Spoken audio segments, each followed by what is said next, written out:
C'est un vendredi 28 septembre que le président de la République, son Excellence Ismail Omar Guelleh, a quitté le pays à destination de la ville de Sarajevo, la capitale de la République fédérale de la Bosnie-Herzégovine. L'objectif de son départ est de procéder au transfert du Global Islamic Finance Awards, GIFA, qui lui a été décerné l'année dernière à la même période au mois de septembre. Le Global Islamic Finance Awards a valeur d'une des marques de distinction les plus élevées du monde de la finance islamique. Son attribution intervient une fois par an depuis 2011 où il a été instauré.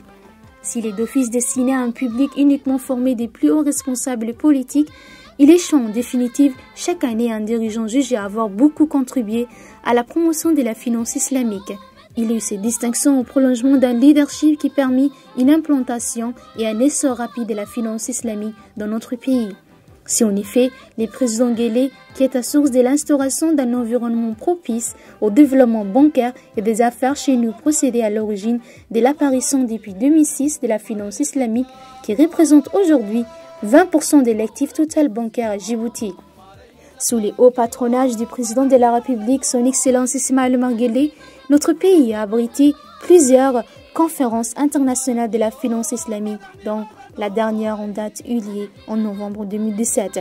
En allant en Bosnie-Herzégovine, il s'assigne à la procédure qui veut que les derniers receveurs de ces prix les transmettent personnellement à l'élu qui les succède, directement dans l'acquisition de ces prestigieux titres, en l'occurrence le président de ces pays, son Excellence Bekir Izetbegovic.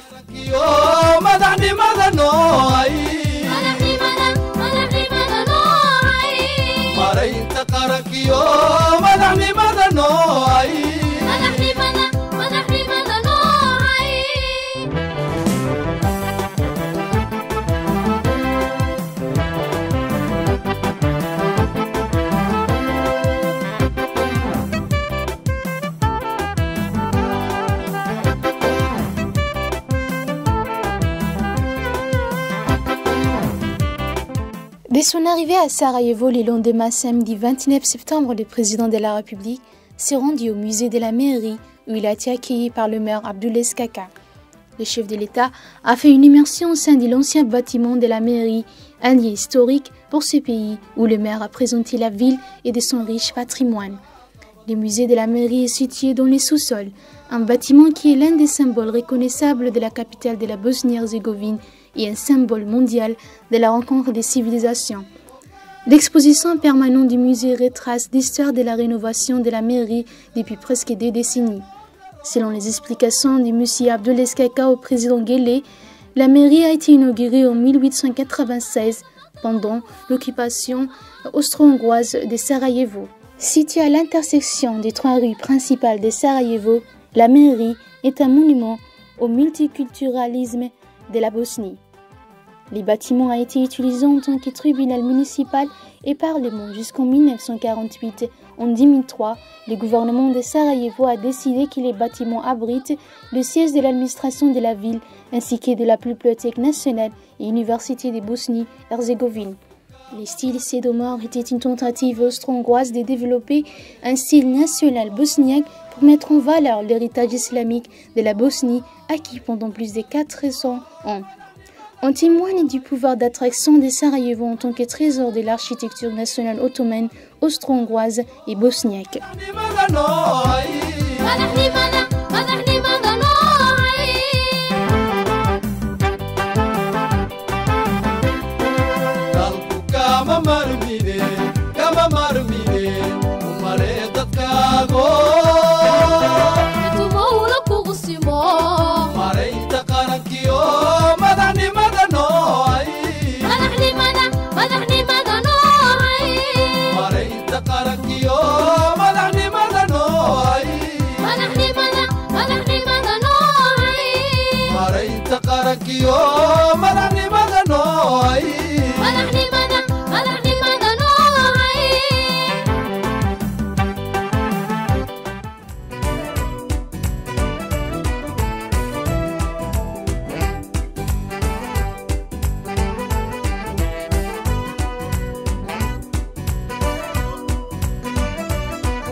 Dans la même journée et après sa visite au musée de la mairie, le président de la République a effectué une visite guidée à pied dans la vieille ville de Sarajevo, accompagné du maire de la ville et les autorités djiboutiennes.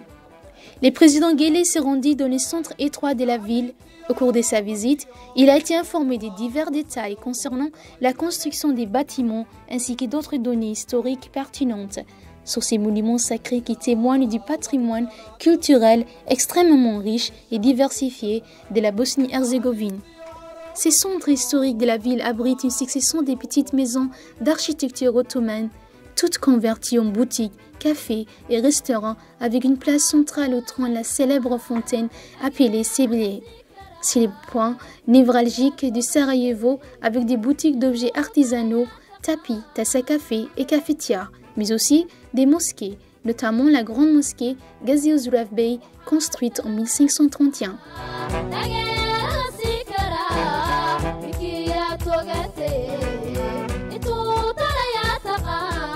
Avant la guerre, il s'agissait d'une des plus belles mosquées des Balkans, un symbole architectural de la période ottomane.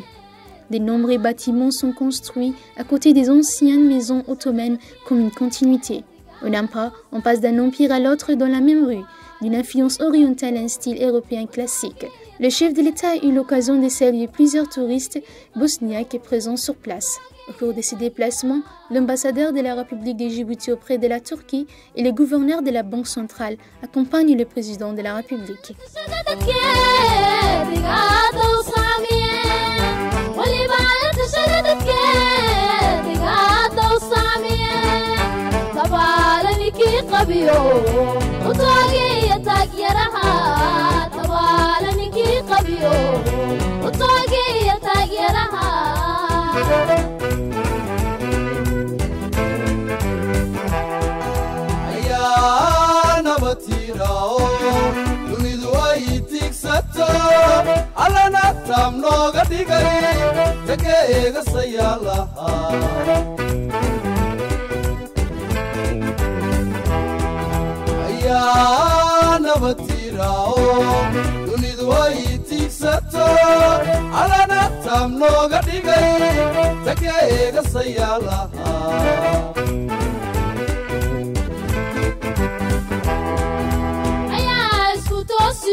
Par la suite, le président de la République a été reçu par le président du conseil collégial de Bosnie-Herzégovine, Bakir Izetbegović, au palais présidentiel. Après avoir échangé une poignée de main, les deux leaders ont effectué un entretien en tête-à-tête où ils ont évoqué les débuts d'une relation d'amitié et de solidarité entre les deux pays. Les discussions entre les deux dirigeants ont eu lieu en présence des délégations respectives qui les accompagnent. Les voies et moyens d'établir une collaboration entre les deux pays et les deux peuples ont été au menu des discussions. Le président Guelleh a par ailleurs félicité son homologue bosniaque pour sa distinction du Grand Prix mondial de la finance islamique. Par la suite, un déjeuner officiel a été offert par le président bosniaque en l'honneur du chef de l'État Ismail Omar Guelleh. Les membres de la délégation djiboutienne, notamment l'ambassadeur de Djibouti auprès de la Turquie, Aden Hussein Abdullahi, et le gouverneur de la Banque centrale, Ahmed Osman Adi, qui accompagne le président Guelleh durant son séjour à Sarajevo, ont été présentés au président Bakir Izetbegović.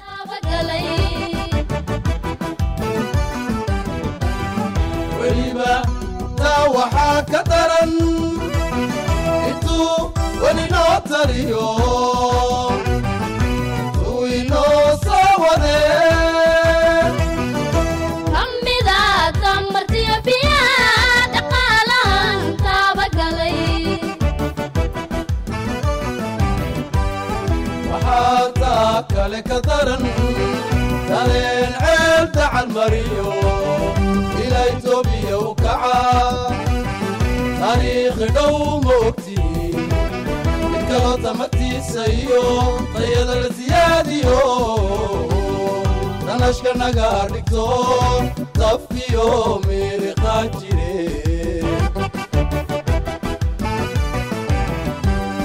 waxaata kale ka daran sareen ceelta calmariyo ilaa Itoobiya u kaca taariikhi dhow ma ogtiin inkalo tamartiisayo tayada la siyaadiyo danashka naga dhigto tafkiyo meeliqa jire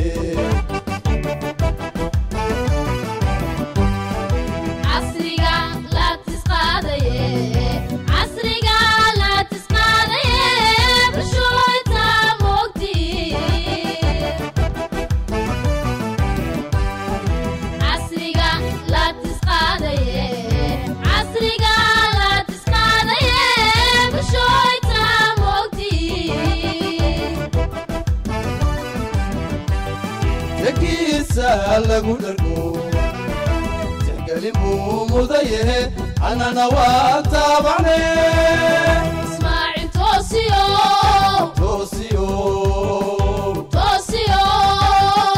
talada weliga mahay. Et pour clore sa visite depuis vendredi 28 septembre à Sarajevo, en Bosnie-Herzégovine, le chef de l'État, M. Ismail Omar Guelleh, a remis officiellement samedi 29 septembre les prix mondiaux de la finance islamique 2018, Global Islamic Finance Awards GIFA, au président de la Fédération de Bosnie-Herzégovine, M. Bakir Izetbegovic. La cérémonie s'est déroulée à l'hôtel Hills de Sarajevo en présence des délégués, personnalités et représentants de nombreux pays et d'institutions financières œuvrant pour le développement et l'essor des bonnes pratiques concernant la finance islamique. Tout comme Djibouti, honoré en 2017 à Astana par les organisateurs du Global Leadership in Islamic Finance Awards GIFA, c'est à la Bosnie-Herzégovine et à son leader qui choisit cette année 2018 les prix en reconnaissance des réformes structurelles cruciales initiées ces dernières années avec la modernisation et l'harmonisation de la législation bancaire et l'amélioration du climat des affaires. C'est sous la houlette de son excellence Bakir Izetbegovic que plusieurs étapes ont été franchies, notamment le lancement du premier indice boursier éthique dans la région des Balkans et l'émergence de Sarajevo en tant que centre de la finance éthique dans la région avec le soutien de la Bosnia Bank International qui est la première et la seule banque à part entière de Bosnie-Herzégovine. Un cadre réglementaire favorable est particulièrement prôné par Bakir Izetbegovic, président de la présidence de la Bosnie-Herzégovine, a accéléré le développement du secteur de la finance islamique dans son pays. Également, le chef de l'État djiboutien a reçu un symbole de remerciement par le comité d'organisation du 8e Global Islamic Finance Awards pour son soutien incontournable et ses efforts dans la promotion de la finance islamique en Afrique de l'Est. Une délégation comprenant de l'ambassadeur de Djibouti auprès de la République de Turquie, Aden Hussein Abdullahi, et le gouverneur de la Banque centrale, Ahmed Ousmane Ali, accompagne le chef de l'État pour célébrer les succès de la banque et de la finance islamique dans cette ville historique.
guulayso guleena kula jire guulayso furaniyo guulayso guulayso guulayso guleena kula jire guulayso geesigii jabuuto guulayso guulayso guulayso guleena kula jire guulayso garad badaniyo guulayso guulayso guulayso guleena kula jire guulayso furaniyo guulayso guulayso guulayso guleena kula jire guulayso geesigii jabuuto guulayso guulayso guulayso guleena kula jire guulayso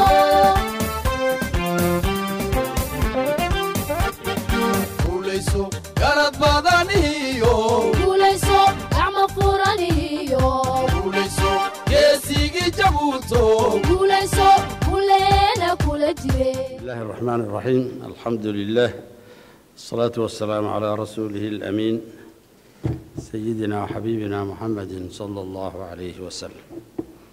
Mr. Chairman, distinguished guests, ladies and gentlemen, let me begin my address by expressing our sincere thanks and our deep gratitude to the government and people of Bosnia and Herzegovina for all the arrangements made for the organization of the 8th Global Islamic Finance Awards.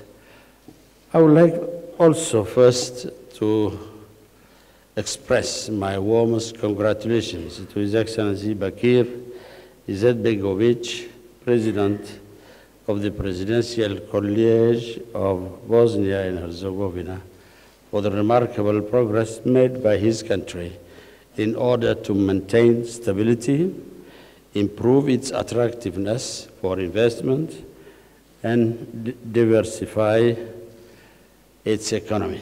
Your Excellency President Izetbegovic, today I am proud to present you with the prestigious Global Islamic Finance Awards in this beautiful city of Sarajevo, a martyr city a quarter of a century ago during the Balkan War.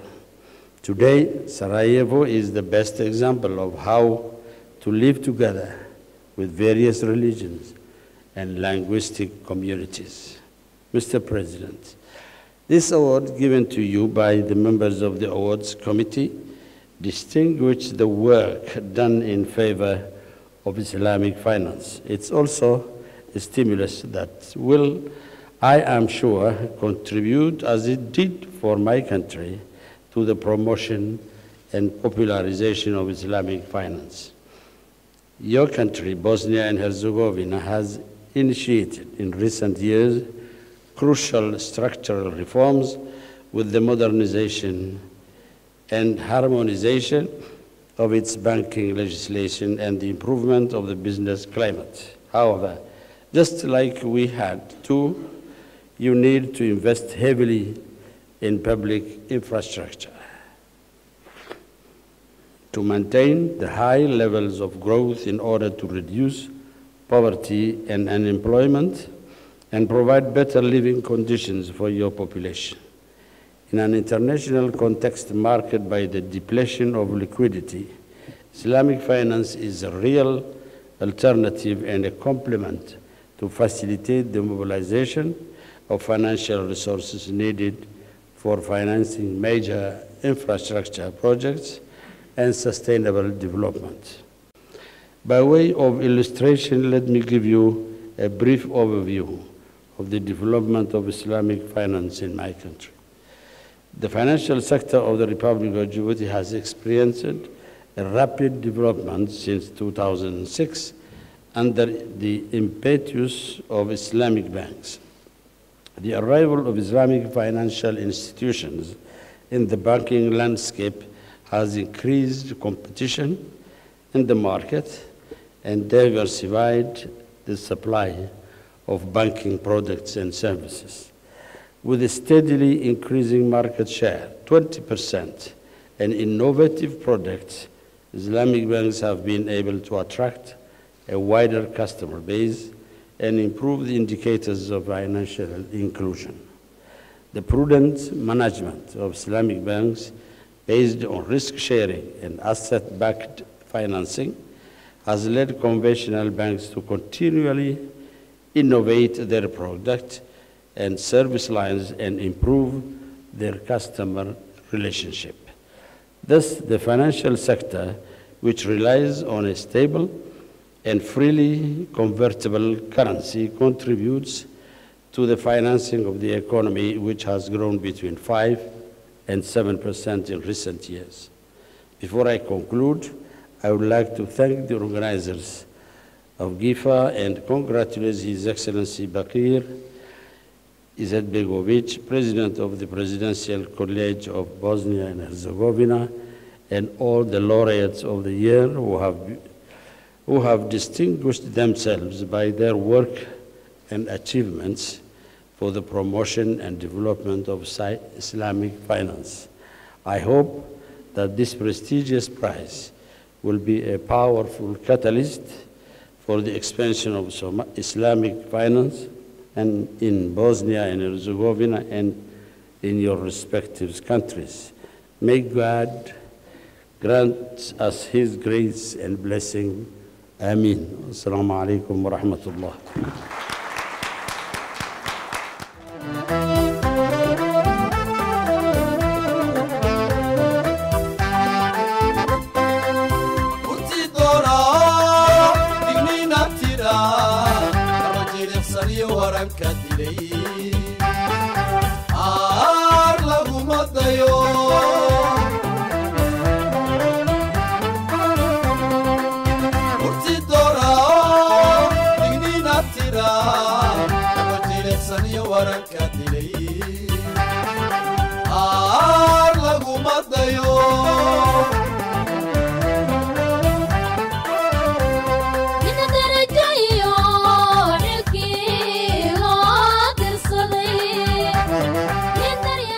Nous sommes venus avec le chef d'État, son Excellence M. Ismail Omar Guelleh, pour participer à la distribution des prix de JIVA.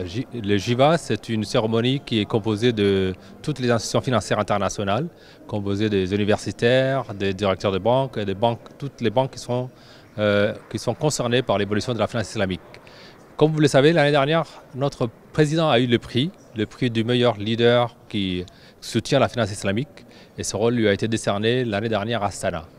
Cette année, le meilleur prix qui est décerné en général au chef d'État a été décerné au président bosniaque pour l'encourager dans ses efforts dans la promotion de la finance islamique, mais aussi pour encourager le pays, la Bosnie, à profiter de ce que la finance islamique peut apporter en termes d'alternatives de financement de leur économie. Vous savez que la Bosnie-Herzégovine a vécu il y a à peu près un quart de siècle un désastre, beaucoup de problèmes, de conflits entre populations, et depuis ils sont en train de remonter la banque.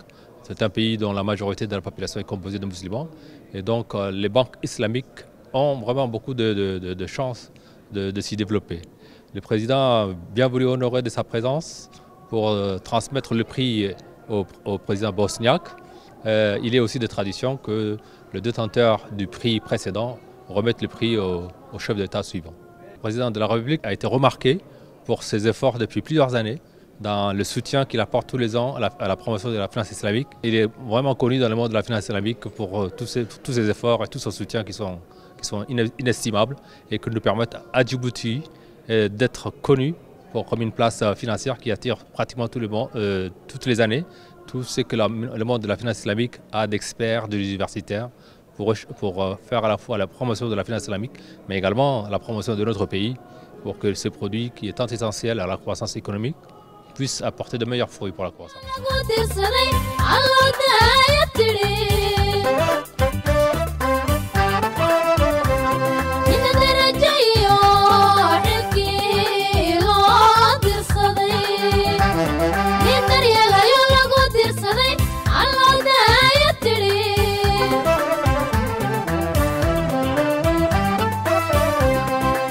Adodadku sido dad ilaha ninkii ushaku dadba dibadku baxshaa dad makaaxiga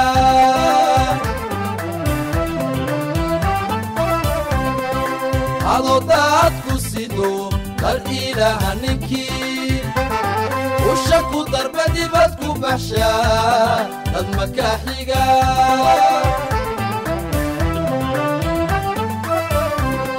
adiga darabka kugu darnay gaykashado hal cabdiyadka degta kaga baxshee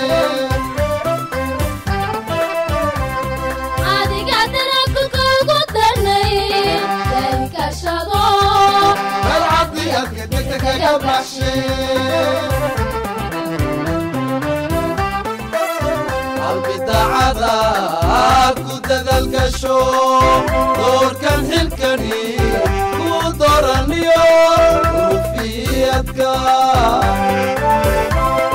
يدي بوديسكا قرب موجسي قدر عيارنا وتلمددي وتفيري كرنا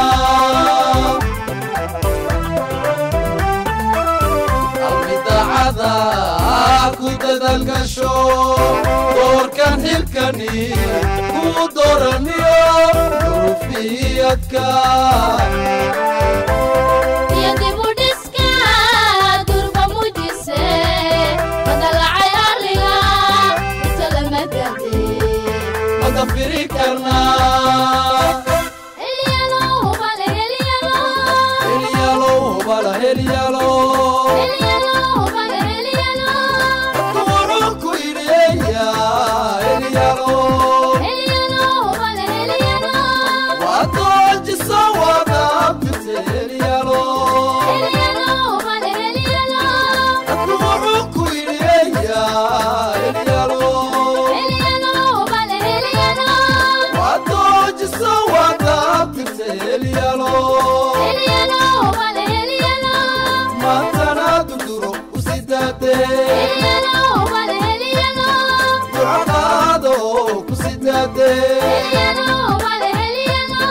Matana duro kusidade